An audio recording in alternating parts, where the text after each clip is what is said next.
From Bears Last Stand to Saban's empire, we built the league, broke the mold, and rewrote the code. Crimson Tide, unstoppable, undeniable, untouchable. 7-9 champs, goal line stand, Barry Cross made Penn State fold their hand. Chile ran, Ogilvie danced, Sugar Bowl glory, banner advance. Ray Perkins brought Bennett's wrath, 3-time All-American cleared the path. Bill Curry's crew, Siren Stacy's fire, Deek Steep crown, Crimson never tired. Gene Stallings, 9-2 reign, Teague stripped Miami, left them in pain. Jay Barker Lassick, Odin Tide, Langham locked down, Thorpe took flight, and we're nothing but a winner. The best to ever do it. Crimson Tide rolls deep, no one can outdo it. Built for the lights, bred for the fight. We don't chase greatness, we define it right.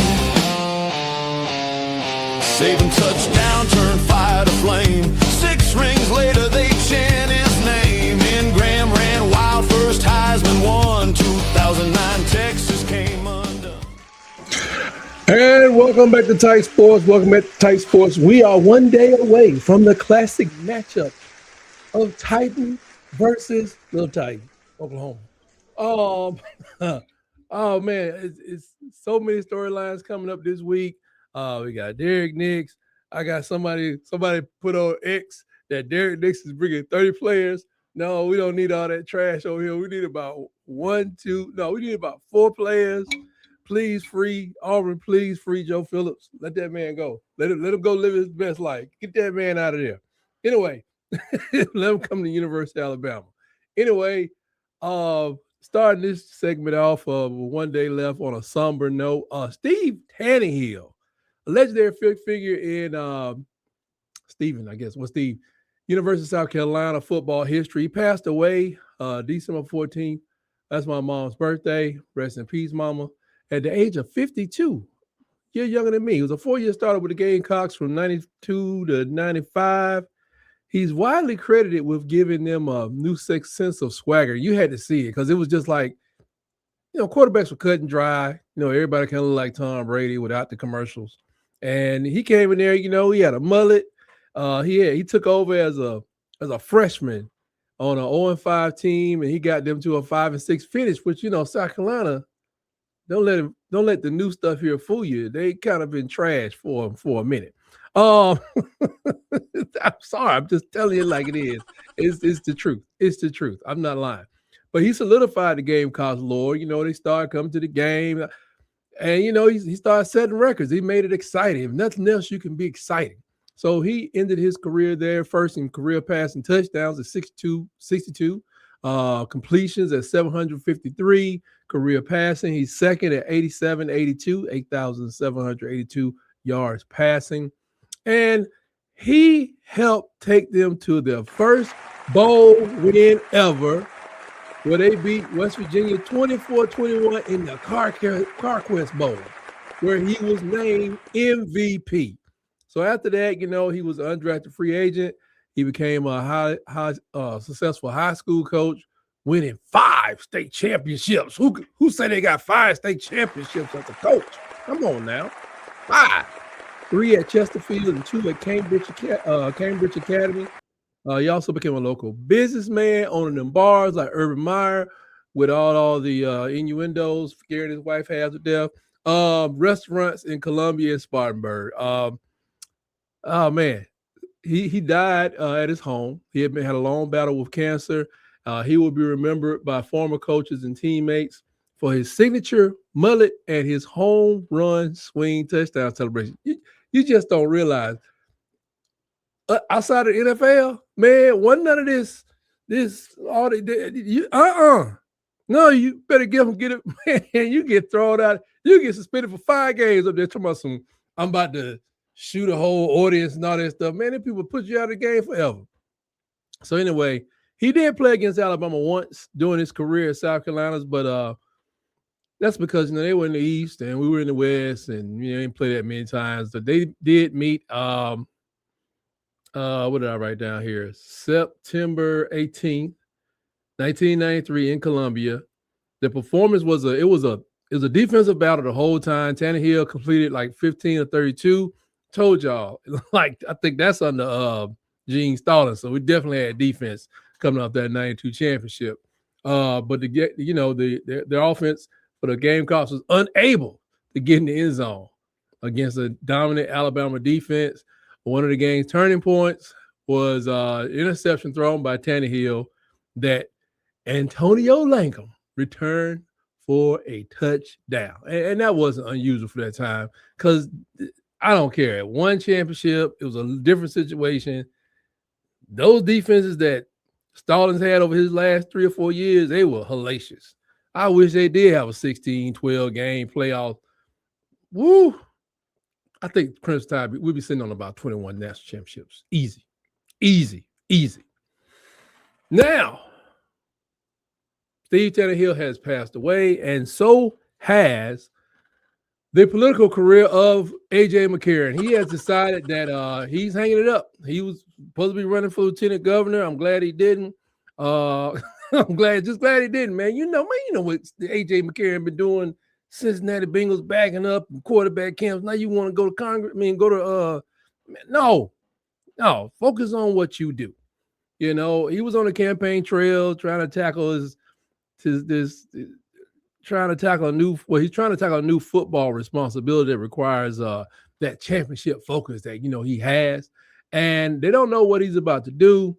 But word is he may be taking a position with the Birmingham Stallions. I didn't even know they were still playing. I ain't had time to look at the Birmingham Stallions. I know they are one of the better teams in the USFL. If that is it USFL or United Football? I don't know the name of the league. I just don't have time between watching high school football and probable Alabama recruits and keeping up with the Crimson Tide almost 24/7, 365 days out of the year. I ain't got time for that. I used to watch CFL. I let it go. I don't do it. I don't see what are the Americans that are going to be sent down here. No, I ain't got time. I ain't got the time. So now he can focus on his 3 sons, Trip, Cash, and Cruz. Yeah, okay. And he's a driving force behind, they're the driving force behind everything he's done. He's leaving the door crack. And I think like in 10, 12 years, maybe a couple more years, maybe he can pick up some nuances to the game or to the game of politics and, maybe jump back in there. But for right now, that thing is dead. And hopefully I wish A.J. McCarron all future success in everything he ever tries to do, because he is an Alabama champion, 3-time champion, 2 times as starter. Hate to say it, but y'all may not want to believe it, but he may be the best to ever do it. But he was always supported by a strong defense, a very strong running game, ungodly powerful offensive line. I mean, I hate to say it, but if I was 20, no, I couldn't do it. My friend was a quarterback for my Pee Wee football team. He could have won a championship. That's just the way I look. Man, had the ball off, throw the ball up. Yeah, throw the ball like that. It didn't matter. But AJ had to come through a couple times for especially LSU game. Him and Yeldon. What a drive, what a drive, what a drive. I still appreciate my boys to this day. Now, regarding the game, let's dive into the trenches, look at this mass unit for the Crimson Tide. Here's the lowdown. I didn't even cut my stuff on. Here we go. I do that just in case somebody trying to bite potholes out of my lawn. Anyway, go look it up. Who is that? De La Soul. There are 8 names on the availability report delivered. It's college football playoff is knocking at the door with a vengeance. We're going out to Norman, Oklahoma, and just want to break down this public information on what's going on with the game and who's going to be playing for us. The odds have changed once again. CBS Sports tells us that the Crimson Tide is headed into Norman as a 1.5 favorite. It was a 1-point favorite the other day, making us the only road team in the first round that is favored. And that's good. I don't care what nobody say. That's good. Some analysts like Aaron Taylor are picking the Sooners to repeat their regular season upset, but let's not be shocked. There's doubt about the Tide everywhere. The experts are expecting this to be a defensive duel. The experts are predicting a low-scoring slugfest with a total points over under 40.5, suggesting that this game will be tougher than a pair of spandex biker shorts on a marathon runner. Hey, man, sometimes they wear Speedos. I volunteer at a major race in my area, and I wish they would wear biker shorts. Some of them folks like they're going in for a Floyd exercise. Anyway, Oklahoma's defense is elite, but if the Tide can just get rid of the turnovers that cost us the last time, then we'll be singing Rama Jammer before the fourth quarter even starts. That's just the bottom line, too. Go back and look at the game. Now, as far as that casualty list, that mass unit, LT Overton, our star edge rusher, is officially sidelined still with the illness, and losing his team leading quarterback pressure rate is like losing your favorite pair of Lucky Socks. It just feels wrong, but other people got to step up. Keon Keeley, the whole cast of characters. It's just, they've been getting beat up, man, all year long. I'm hoping, where's Steve and Beaumont? Can he not play 3 plays or something? Make a play. I think I've seen him out there, number 25. Brothers from Cameroon, I think. Or is that my cousin from Cameroon? I do have a cousin married to a family from Cameroon. But anyway, he's from somewhere in the continent of Africa, by way of Canada. Get out there and make a play, man. You know, we got Jamarian Lathan's been out for a while. He's gone for the season. And Jeremiah Beeman, the freshman season, ended early with a lower body injury, and he's gone. So he got to wait the next year to find his way in the SEC. And also on defense, you know, we got Dre Kirkpatrick, 6 straight games suspended. You got a legendary name, man, but you got to follow the rules. And Cameron Howard, a DB who kind of got in the mix with us. I think he's out of Wake Forest. I transferred from, is that 2 years ago? He's been stuck in the out column for a while, thinning that secondary out. That's why you're seeing like more of Red Morgan. And Red Morgan has been stepping up to the plate, making plays, and he is perfect to step in for this game right here. Also on the out list is a freshman speedster. He's been sidelined, I don't even know how long. But Kevin Riley has been hurt. I know I haven't seen him in quite some time, but Kevin Riley is injured as well, will not be playing this game. So that means Daniel Hill, and others are going to have to step up, even AK Deer. I don't know what Draylon Washington is, but step it up. But game time decisions for the squad. Josh Cuevas, he's listed as questionable to front foot injury. Coach DuBois says that he's ready to rock.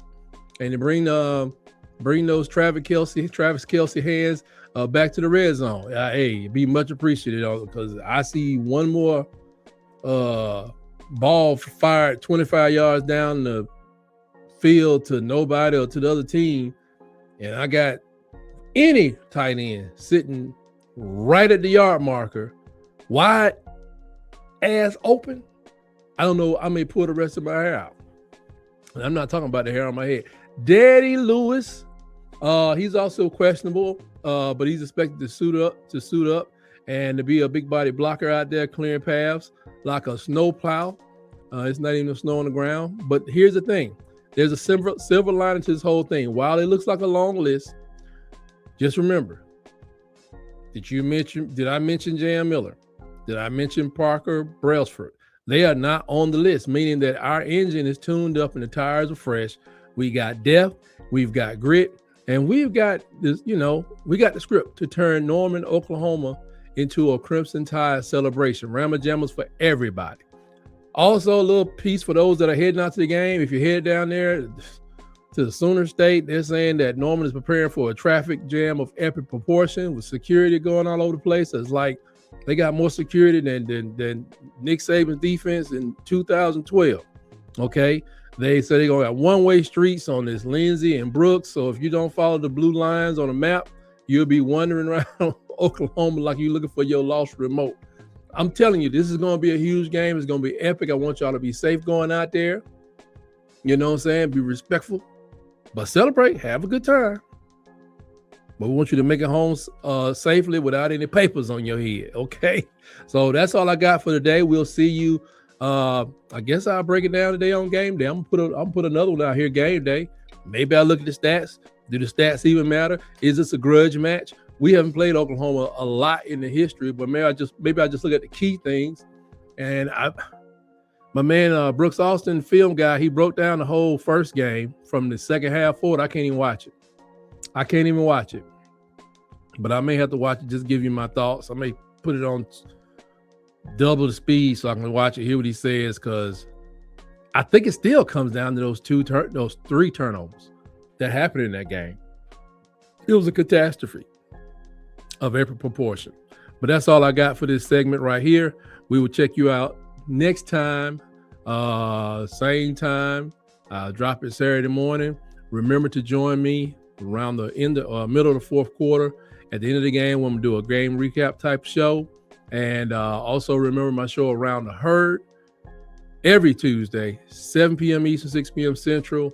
Hey, we're going to get to a point. We're going to go interactive with that thing and let people come in and say their piece. Definitely we'll be doing that Saturday night. If you got anything to say, come on in and say your piece. Until next time, always remember, roll, tide, roll.